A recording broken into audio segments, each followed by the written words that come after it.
સમાજના લગ્નોમાં ભવ્યતા, જાકમજોળ અને દેખાદેખી ઊભી કરવામાં આવે છે, જેના કારણે નાનો અને મધ્યમ માણસ છે તે વેઠતો હોય છે, તે પીડાતો હોય છે અને દેવાના ડુંગર નીચે દબાતો હોય છે. પરંતુ સમાજમાં સમરસતા આવે અને દેખાદેખી દૂર થાય તે માટે ઠાકોર સમાજ છે તેમણે એક મોટો નિર્ણય લીધો છે અને આ જ મામલે સાંસદ ગેનીબેન ઠાકોર અને ધારાસભ્ય અલ્પેશ ઠાકોરની પ્રતિક્રિયા પણ સામે આવી છે. વૈષ્ણવજન તો તેને કહીએ જે પીડ પરાઈ જાનાને રે. નમસ્કાર, આપ જોઈ રહ્યા છો નવજીવન ન્યૂઝ અને હું છું આપણી સાથે તોફિક ગાંચી. અત્યારે અનેક સમાજમાં જે લગ્નો થતા હોય છે તેમાં એક ભવ્યતા ઊભી કરવામાં આવે છે, એક જાકમજોળ ઊભી કરવામાં આવે છે, એક દેખાદેખી ઊભી કરવામાં આવે છે, જેના કારણે તે સમાજમાં સંપન્ન પરિવારો છે તે લોકો ખર્ચ ભોગવી શકતા હોય છે. પરંતુ આ જાકમજોળ ઊભી કરવાનું કેવળ ને કેવળ કારણ એક જ હોય છે કે એક શક્તિ પ્રદર્શન કરવું, પોતે તાકાતવર માણસ છે તેવું બતાવવું અને સમાજમાં તે સૌથી સંપન્ન છે તેવો દાખલો બેસાડવો.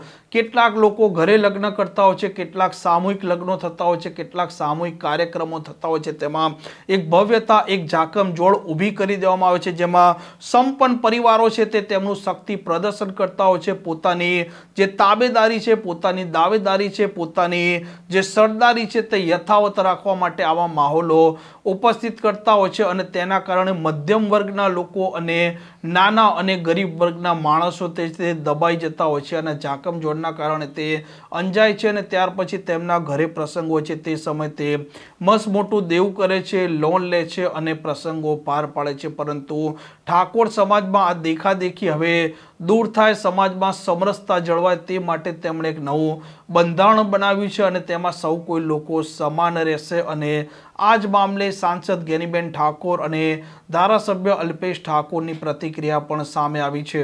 હા, જિંદગીમાં દરેક પળમાં ક્યારેક ક્યારેક ખુશીના સમાચાર કોઈકના જીવનમાં આવતા હોય છે, પણ મારા વ્યક્તિગત રીતે કહું તો આજ મારા માટે સૌથી ખુશીનો દિવસ છે કે લાખો હજારો કરોડમાંથી સમાજ એ દેવામાંથી, ખર્ચામાંથી બહાર નીકળશે.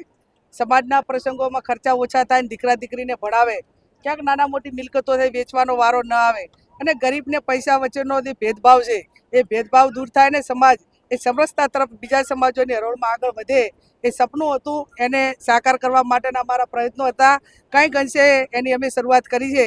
તો આવનાર સમયની અંદર આ સપનું સાકાર સમગ્ર ગુજરાતમાં થાય એવી હું સદારામ બાપુ પાસે પ્રાર્થના કરું છું. જેમાં સમાજના કુરિવાજો, ખોટા ખર્ચાઓ, ખોટા દેખાડોમાંથી બહાર નીકળે, સમાજ એક થાય, સમાજ એક થઈ અને સામાજિક રીતે પ્રગતિ કરે, સમાજમાં શિક્ષણ વધે ને તમામ રીતે આગળ વધે એના માટેનો સંકલ્પ કરવામાં આવ્યો. અને આ બંધારણ સભામાં કોઈ રાજકીય આગેવાનો નહીં પણ સામાજિક આગેવાનો પોતાની પાર્ટીની વિચારધારા મૂકીને સમાજની ચિંતા કેવી રીતે થાય એ મૂકવા માટે આખી સંખ્યામાં આવ્યા છે.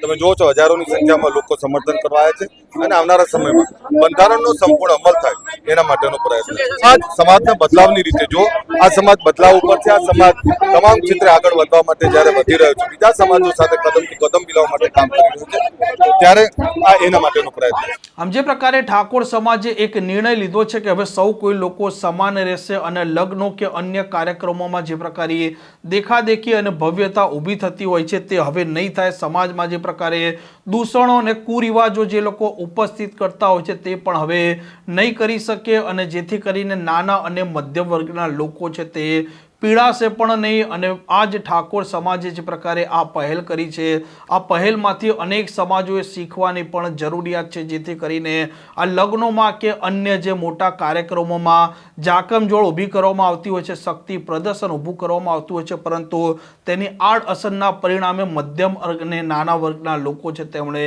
વેઠવું પડતું હોય છે. આવી જાકમજોળથી કોઈ ફરક નથી પડતો હતો, કેમ કે વર્તમાન સમયમાં જે પ્રજા છે તે 3 થી 10 દિવસ યાદ રાખે છે, ત્યાર પછી ભૂલી જતી હોય છે અને પ્રસંગો દરમિયાન લોકો કેવળ રીલ્સો બનાવી મજા લઈ લેતા હોય છે. આ પ્રકારના સમાચાર માટે નવજીવન ન્યૂઝ ચેનલ સાથે જોડાયેલા રહો. નમસ્કાર.